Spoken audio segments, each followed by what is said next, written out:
বাংলাদেশে নির্বাচন নিয়ে নানান প্রশ্ন বা অভিযোগের ব্যাপারে ক্ষমতাসীন আওয়ামী লীগ, প্রতিপক্ষ বিএনপি বা অন্য কোনো দলের সাথে সংলাপ বা আলোচনা করবে না। তবে প্রধানমন্ত্রী শেখ হাসিনা জামাত ছাড়া অন্য সব দলকে চায়ের দাওয়াতে ডেকে সরকার পরিচালনায় তাকে সহযোগিতার প্রশ্নে কথাবার্তা বলতে পারেন বলে দলটির নেতারা জানিয়েছেন। কিন্তু নির্বাচনী কারচুপি, অনিয়মের অভিযোগ বা এ নিয়ে কোনো প্রশ্নই আমলে নিচ্ছে না সরকার বা ক্ষমতাসীন আওয়ামী লীগ। আওয়ামী লীগের সাধারণ সম্পাদক এবং মন্ত্রী ওবায়দুল কাদের প্রথমে সংলাপের উদ্যোগ নেওয়ার কথা বলেছিলেন, কিন্তু পরে তিনি আবার তা অস্বীকার করেছেন। এখন সরকার বা আওয়ামী লীগ কোনো সংলাপ করবে না বলেছেন প্রধানমন্ত্রীর রাজনৈতিক উপদেষ্টা এইচ.ডি. ইমাম।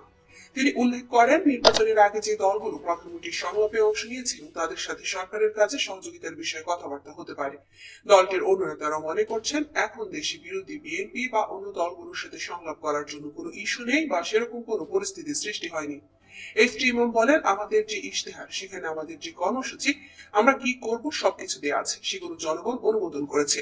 এখন তা বাস্তবায়ন করতে হবে, আর তা বাস্তবায়ন করতে হলে সবার সহযোগিতা প্রয়োজন। আমরা সকলকে নিয়েই কাজ করতে চাই, সেজন্য সবাইকে আহ্বান করছি যে আসুন, চা চক্রে আসুন, আমরা কথাবার্তা বলি।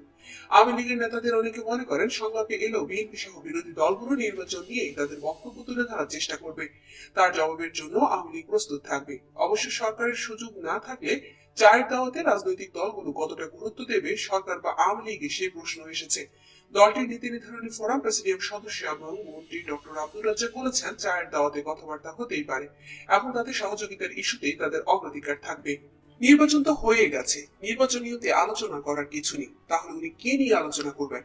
চা খাবেন, শুভেচ্ছা বিনিময় করবেন? বিএনপি বা অন্য কোনো দলের নেতারা চা খাওয়ার জন্যই কি প্রধানমন্ত্রীর গণভবনে যাবেন? নিশ্চয়ই সেখানে দেশের উন্নয়নের কৌশল কি হবে, কি ধরনের কর্মসূচি আমরা নিচ্ছি, আমাদের বাস্তবায়নের কৌশল কি হবে, এগুলো নিয়েই তো মত বিনিময় করবেন। ঠিক এমনটাই জানালেন মিস্টার রাজ্জাক। তবে বিএনপি সহ জাতীয় ঐক্যফ্রন্টের নির্বাচিত ৮ জন নেতা সংসদ সদস্য হিসেবে শপথ না নেওয়ার অবস্থানে এখনো রয়েছেন। তাদের এই অবস্থানের কারণে রাজনীতিতে অস্থিতিশীলতার একটা আশঙ্কা থেকে যায় বলে বিশ্লেষকদের অনেকে বলছেন। অন্যদিকে আওয়ামী লীগ এই মুহূর্তে তার শরিকদের বিরোধী দলের ভূমিকায় রেখে সরকারে একলা চলার রাজনৈতিক কৌশল নিয়ে এগোতে চাইছে। তাদের এমন অবস্থা নিয়ে ১৪ দলীয় জোটের শরিকদের মাঝে ক্ষোভ রয়েছে। জেনারেলের সাথে জাতীয় পার্টির আগে এবার নির্বাচন বিরোধী দল হওয়ার কথা বলেছে। আওয়ামী লীগের রাজনৈতিক ১৪ দলীয় জোটের শরিকদের থেকে এবার কোনো মন্ত্রী না হওয়ায় তাদের মধ্যে ক্ষোভ রয়েছে। এছাড়া নির্বাচনের পরে জোটের কোনো বৈঠক হয়নি, ফলে তারা কি ভূমিকা নেবে এ নিয়ে তাদের মাঝে বিভ্রান্তি রয়েছে। এরই মাঝে আওয়ামী লীগ নেতা ওবায়দুল কাদের বলেছেন, ১৪ দলের শরিকরাও সংসদে বিরোধী দলের ভূমিকা নিলে সেটা দুপক্ষের জন্য ইতিবাচক হবে বলে তারা মনে করেন। এই জোটের শরিক জাসদের একাংশের নেতা শরীফ নুরুল আম্বিয়া বলেছেন, আওয়ামী লীগের অবস্থানে তারা আশ্চর্য হননি। নেতৃস্থানীয় পর্যায়ে তাদের একটা ভিন্ন মত ছিল। তারা ১৪ দল গঠন করেছিল, তারা আলাপ আলোচনা করত, কিন্তু কখনো সেটা মাঠ পর্যায়ে সম্প্রসারিত হয়নি। কাজে আজকের এই অবস্থাটা আমার কাছে খুব অপ্রত্যাশিত না। বিশ্লেষকরা বলছেন, গত সংসদ নিয়ে সমালোচনার কারণে সরকার এবার বিরোধী দলের ভূমিকা দৃশ্যমান করতে চাইছে। ঢাকা বিশ্ববিদ্যালয়ের শিক্ষক রাশেদা রৌনক খান বলছেন, সরকার পরিস্থিতির প্রেক্ষাপটে কৌশল নিচ্ছে বলে তিনি মনে করেন। ঐতিহাসিকভাবে আওয়ামী লীগ সবসময় তাদের কৌশল পরিবর্তন করে সময়ের সাথে সাথে। এটা বিভিন্ন সময় আমরা দেখেছি। ঠিক এমনটাই মন্তব্য করেন তিনি।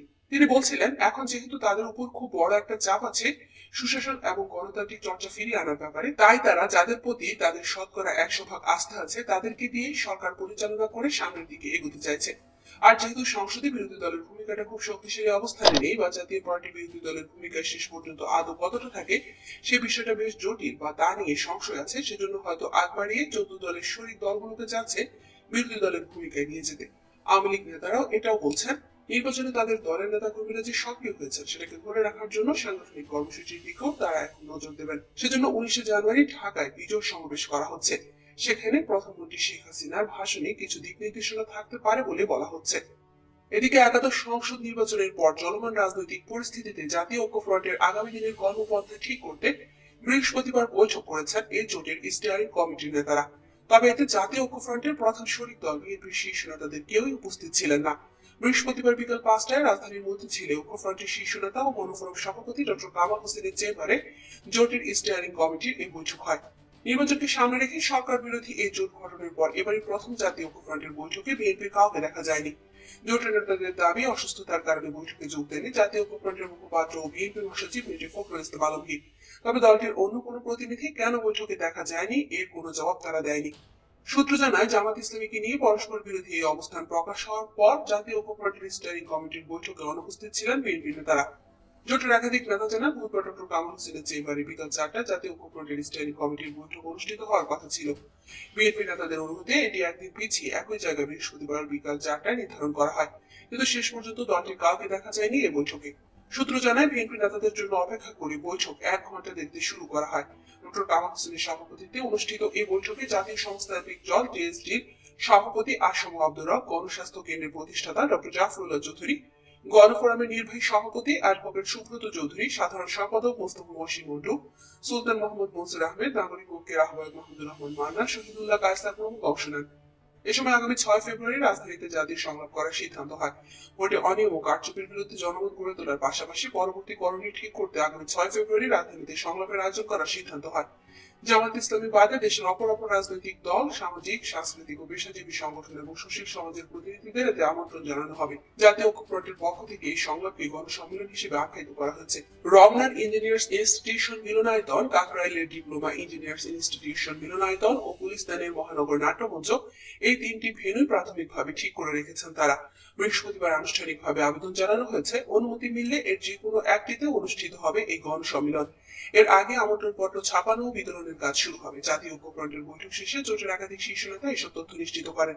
বৈঠক শেষে সাংবাদিকদের একথা জানিয়ে জেএসডির সভাপতি আসম আব্দুর রব বলেন, 30 ডিসেম্বর যে নির্বাচন হয়েছে তাতে জনগণের অংশগ্রহণ ছিল না। এই নির্বাচন বাতিলের দাবিতে জাতীয় ঐক্যফ্রন্ট আন্দোলন চালিয়ে যাবে।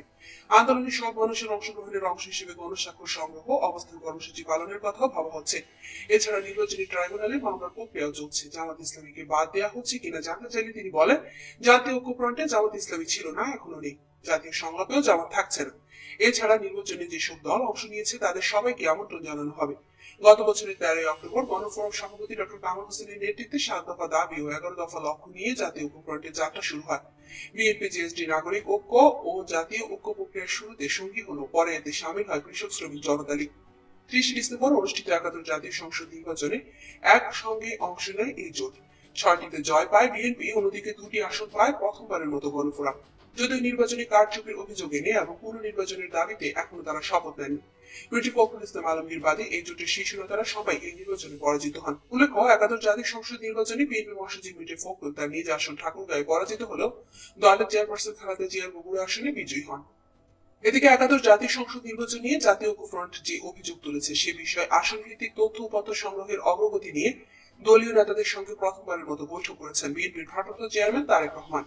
তথ্য উপাত্ত সংগ্রহের জন্য নির্বাচনের পর বিএনপির 3টি কমিটি গঠন করা হয়। বৃহস্পতিবার সন্ধ্যায় সেই কমিটির নেতাদের নিয়ে নয়াপল্টনে দলের কেন্দ্রীয় কার্যালয়ে বৈঠক অনুষ্ঠিত হয়।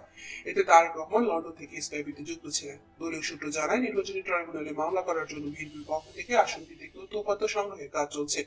এজন্য দলটির পক্ষ থেকে 3টি কমিটি গঠন করা হয়, যার মধ্যে মামলা সংক্রান্ত তথ্য সংগ্রহ কমিটির প্রধান দলের যুগ্ম মহাসচিব সৈয়দ মোয়াজ্জেম হোসেন আলাল, ভাঙচুর সহ ক্ষয়ক্ষতি বিষয়ক কমিটির প্রধান প্রচার সম্পাদক শহীদউদ্দিন চৌধুরী অ্যানি এবং নারীদের হয়রানি বিষয়ক কমিটির প্রধান স্বনির্ভর বিষয়ক সম্পাদক শহীদউদ্দিন চৌধুরী অ্যানি। এই কমিটির কাজের অগ্রগতি পর্যালোচনা করতে নয়াপল্টনে বিএনপির কেন্দ্রীয় কার্যালয়ে বৈঠক অনুষ্ঠিত হয়। এর আগেও এই কমিটির নেতারা নয়াপল্টনে বৈঠক করলেও আজকের বৈঠকে প্রথম তারেক রহমান লন্ডন থেকে স্কাইপিতে যুক্ত ছিলেন। এ পর্যন্ত প্রায় 100টি আসনের তথ্য উপাত্ত সংগ্রহ করা হয়েছে। চলতি মাসের মধ্যেই 300 আসনের তথ্য উপাত্ত সংগ্রহের কাজ শেষ করা যাবে বলে তারেক রহমানকে কমিটির নেতারা জানিয়েছেন। সন্ধ্যা 6টায় শুরু হওয়া বৈঠক চলে প্রায় ঘন্টা ব্যাপী। বৈঠকের বিষয়ে কোনো মন্তব্য করতে রাজি হয়নি শহীদউদ্দিন চৌধুরী অ্যানি। তবে শিরিন সুলতানা বাংলাদেশের স্বনামধন্য নিউজ পোর্টাল জাগো নিউজকে বলেন, আমাদের সাংগঠনিক বিষয় নিয়ে আলোচনা হয়েছে। অন্যদিকে জাতীয় সংস্থান্ত্রিক দল জেএসডি সহসভাপতি দানিয়ারা বলেছেন, ভোট জালিয়াতির এই সরকার দীর্ঘদিন ক্ষমতায় টিকে থাকতে পারবে না। বৃহস্পতিবার ঢাকা মহানগর জেএসডি সংগঠকদের এক সভায় সভাপতির বক্তব্য দানকালে মিসেস দানিয়ারাও এসব কথা বলেন।